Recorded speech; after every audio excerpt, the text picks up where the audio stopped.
Right, hey guys, how are we doing? Back another video from Seth, the programmer, and today we are checking out Janemba versus Buu. Who's gonna win? Let's find out. Let's get into it. Hello, everyone. It's Hi. Seth, and I have my good old pal, Chuck. Oh, cool. Awesome. Okay. What up? And we're going to be talking about Dragon Ball Z. In Woo. particular, Dragon Ball Z Janemba versus Super Buu, Kid Buu, Fat Buu, doesn't matter. Ooh, technically verse versus verse. Because movies, oh god, this is gonna be interesting. Because I'm under the impression, and I hope I'm correct, that Seth considers movie canon as different. But Chuck throws everything. Ah, he's gonna ruin it. Majin Buu. It's a big debate that's always been going around for a long time. It was popular on Twitter, I believe, a few months ago before this video came out, but it is like one of those old school topics like the Bora versus Cell or Broly versus Cell or whatever comes out recently. But this is one of the more popular ones that is relevant to Dragon Ball Z. I guess we'll start this video off with the first line, and that is to be charitable to people that kind of like to imagine or fantasize that the movies take place in the same continuity Ooh, this is gonna be so interesting. as the main show. For those of you who don't know, Toriyama did confirm in an interview What is your personal stance on Dragon Ball's theatrical films? that the movies do take place in an alternate dimension or timeline or I take the movies as stories in a different dimension from the main story of the comic. I'm entirely just an audience member for them. Right, okay. whatever. Different events happen in the movie, so they just do scale differently. The characters are differently powered, so the Cell saga in the movies could be stronger than the Cell saga in the main continuity. Yes. And there are some reasons for this. Example, in M10 of Broly, they probably didn't know that Gohan was not going to be like trained up or things like that, so they made him way stronger than he was in the main continuity. They had him trained for 7 years straight. They based Broly's power off a hypothetical threat to the universe type character, which Cell kind of was, but not really. Those are just some examples. And so the stories tend to be scaled a lot differently. Just because it's missing some info or it's rushed out. It's like filler coming out before a manga adaptation sometimes. But with that being said, if we do say that the Buu Saga is canon to Janemba, or, you know, similar things happen in both, and we'll say that Fusion Reborn would be about when Vegeta sacrificed himself as Majin Vegeta, and then there's somehow some weird time frame where they can then fight Janemba before he's brought back to life or whatever. So with that being said, how do you think that would go before we get into the actual scaling, just for those that are interested? One important statement is that Goku says that when he's fighting Fat Janemba, that only Buu has ever brought him this far. Now, this movie came out like before Kid Buu was released. I think even before Super Buu was released, or shortly around there. But we've already seen Fat Buu, we saw Evil Buu, so we know he's talking about those two at least. Right. Fat Janemba's already like Super Saiyan 2 plus tier, you know. Maybe he's like closer to Super Saiyan 3, but pretty good there. That pretty much just tells us that Janemba in base can already clap up like the base forms of Buu, like the earlier ones. Now, when you get to the fusion part, that becomes a lot more competitive. We do know that Janemba was able to clap up Super Saiyan 3 Goku. That did not have any stamina drain, so he's technically fighting at full capacity there, and he was still beating the fuck out of him. So More efficient Super Saiyan 3, yeah. I guess a good example is that if Janemba came out around before Super Buu came out, or near that, that Goku's direct statement would be when he went Super Saiyan 3 against Fat Buu, quite literally. So it's safe to say, just going like, you know, beat for beat, Super Janemba, it would beat the piss out of Fat Buu. But the manga was out, was it not?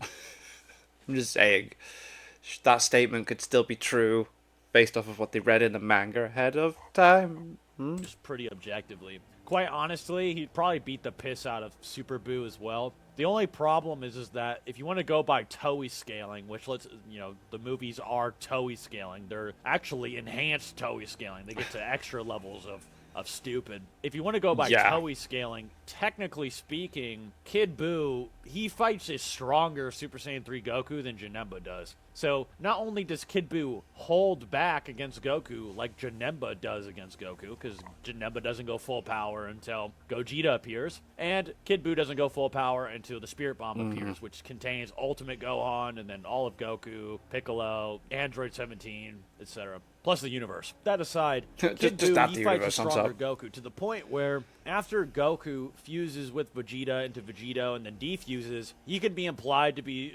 able to fight Ultimate Gohan in like his base form, and Ultimate Gohan is arguably stronger than Super Saiyan 3 Goku by the time Fat Buu is around, because even Super Saiyan 3 Gotenks was implied to be stronger than Goku, because Super Saiyan Gotenks was considered a threat to Fat Buu, let alone his Super Saiyan 3 form, and then Gohan no-diffs that, and then Goku inside of Buu's body can fight that as a Super Saiyan, basically, and then so he goes 8 times above that, and Kid Buu can toy around with him no problem. Janemba doesn't have any line of scaling even remotely like that at all, as well as Kid Buu then fighting the Spirit Bomb. And then he gets absolutely no diff, zero diffed by Gogeta. Gogeta is apparently around or relative-ish to Buu Saga Vegito. There's a guidebook that says Fusion Reborn Gogeta, relative-ish to Vegito. It says that their fight could go either way, really. So even that, the cross-verse scaling is there, the thematic scaling is there. If you want to argue Buuhan could take some hits from Vegito, or Vegito had to power up a little bit and take it pretty seriously to get through, say, outside space or something like that. Even beat for beat, Kid Buu, Buuhan, those characters are probably above Janemba, just realistically speaking, in terms of just like if you want to go the inverse narrative. However, the actual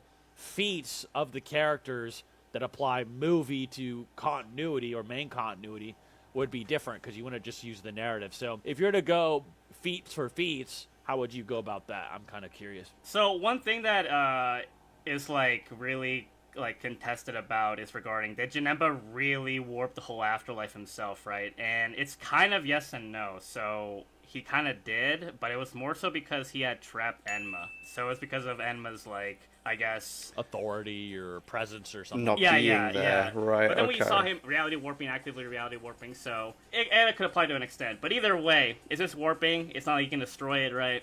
It wouldn't really apply to his attack potency all the way. You can say it applies to his range, right? Super Buuhan and Kid Buu have better feats anyways. Kid Buu was going to destroy the Grand Kaios planet. And it seemed to be pretty casual, right? He wasn't even powered up or any of that. Yeah, he wasn't serious, like when he fought against Goku or when he pushed a Spirit Bomb. That's the thing, So, Kid Buu never seems to be like making an effort or breaking a sweat when he's fighting, when you think about the fights. you could say that casual Kid Buu and like, and Rage Buuhan already like have feats that exceed that. Even if you don't think that Buuhan could legitimately fight Super Vegito, to say that he's like at least a challenge for base Vegito, or at least pushing him to be like a bit more casual than Super Saiyan, like with the Vice Shout feat, that's already more than you could say for Janemba, because Janemba didn't even really fight. It wasn't even a fight, dude. When people say Gogeta versus Janemba full fight, it's literally just Gogeta doing like 3 Yeah, he kicks. just wails and on then him. like shitting on him, like that's it. So yeah. Yeah, Janemba punches him and he just doesn't flinch. Gogeta, he like creates a big bang in a guidebook from his his creation, and apparently Buuhan could even remotely make that guy have to power up even remotely when he threatened the universe. We're not seeing that with Gogeta versus Janemba at all. Even it gets to the point where you would have to argue that Janemba is stronger than Broly, and then Broly is stronger than anything from the TV anime. Then maybe you can get him above Vegito, but it kind of gets like crossed by Gogeta being kind of relative. So you'd have to argue, well, it implies Gogeta could win. So you just say, okay, well, the Gogeta narrative is stronger, and it only applies to the movies. But then if you're going to use those Koyama statements, it's like, well, Broly would be stronger than Janemba as well. So it's like it's kind of convoluted to use that type of scaling. At best, you might be able to maybe imply some meta cooler, inaccessible speed with the instant transmission. But some people will argue that the actual way that instant transmission works is actually different in the movies than it is in the main Of course. continuity, where it's implied that in the movie verse that instant transmission is done through portals, and this is actually shown if you watch, say, Super Saiyan 2 Vegeta versus Janemba.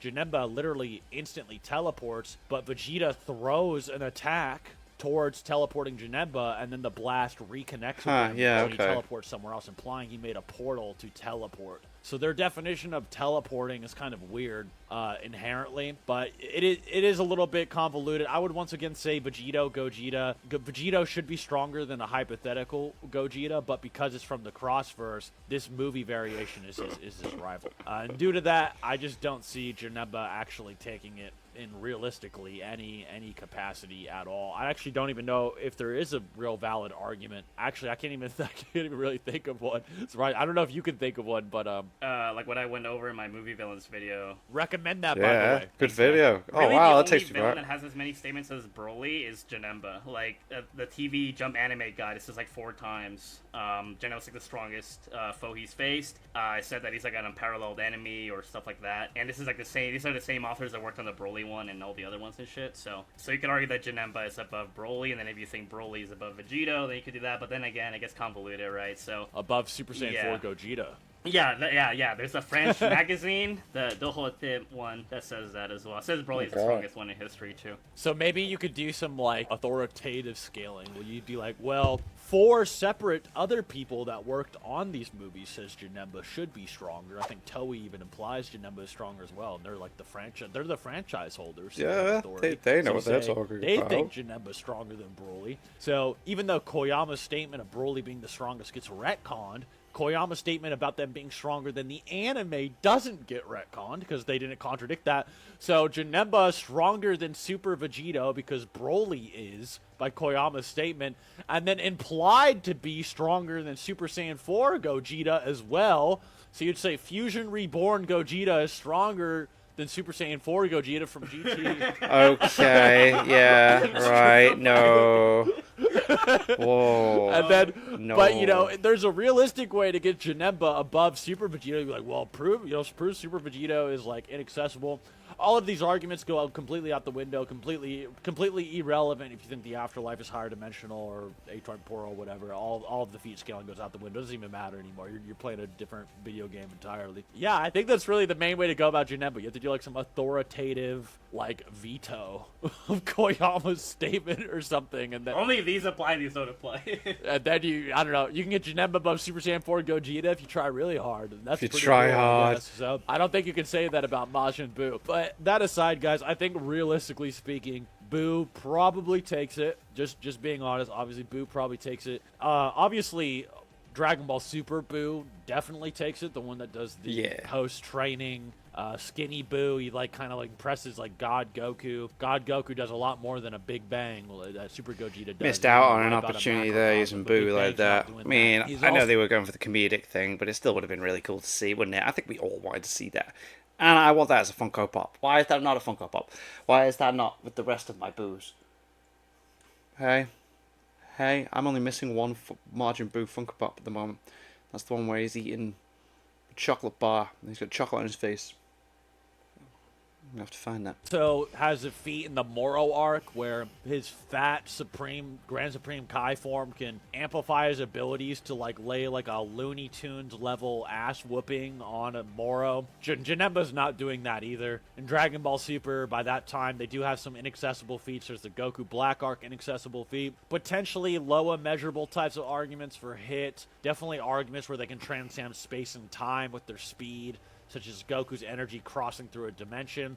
Possible inaccessible speed feats where their energy expands out into a realm that has no concept of space and time. Not even joking, to say it in a fucking sticker book. I know, I'm getting desperate here.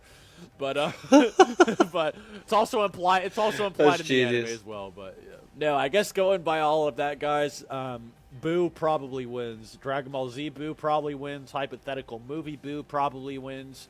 Dragon Ball Super Boo wins, definitely. The only time Janemba wins is if you do like a Koyama Toei veto rule, and then say Janemba greater than Broly, but Broly's still greater than Dragon Ball Z, and possibly Soma GT.